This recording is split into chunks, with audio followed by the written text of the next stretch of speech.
Okay, hi guys, magandang araw sa inyo uli.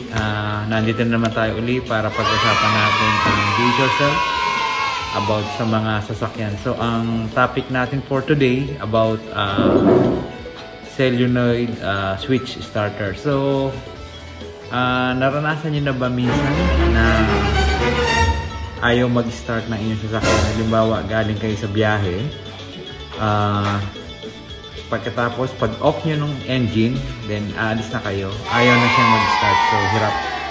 So isang possible na may problema dyan ay yung starter at saka yung solenoid switch. So meron tayong pwedeng gawin doon temporary na para mapa-under natin. I-check nyo muna yung solenoid kung masyado siyang mainit, ibig sabihin nag-init siya. Kapag sobrang init ng solenoid, hindi talaga mag-start yung sasakyan. So isang pansamantagal na solusyon is buhusan nyo ng tubig yung solenoid. Then i-try nyo start. So kapag nag-start siya, yun, pwede nyo na uli siyang paandarin at dalhin nyo na sa electrical shop para mapagawa yung starter.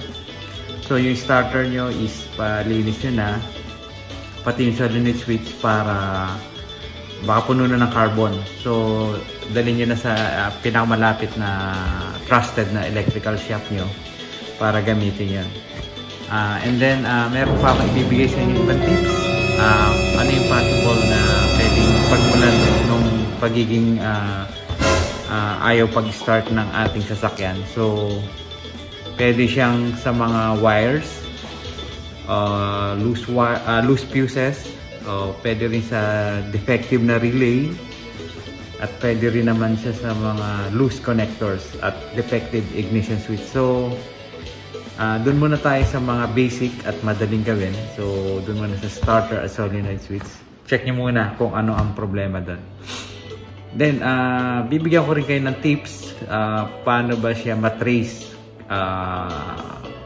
Very simple steps para magawa nyo do it yourself. So first, maglagay kayo ng wire doon sa may solenoid sa linya ng starter, and then wag mo na siyang i-ignition. Then try mo siyang i-crank in few times, kahit na paikot siya ng ilang beses lang. Then if still have, so solenoid yung ang may problema doon. If hindi naman siya nagloko, confirm starter ang may problema doon. So either lang sa dalawa yan, either starter or solenoid ang may problema. So hanggang dito na lang muli guys. So sa susunod na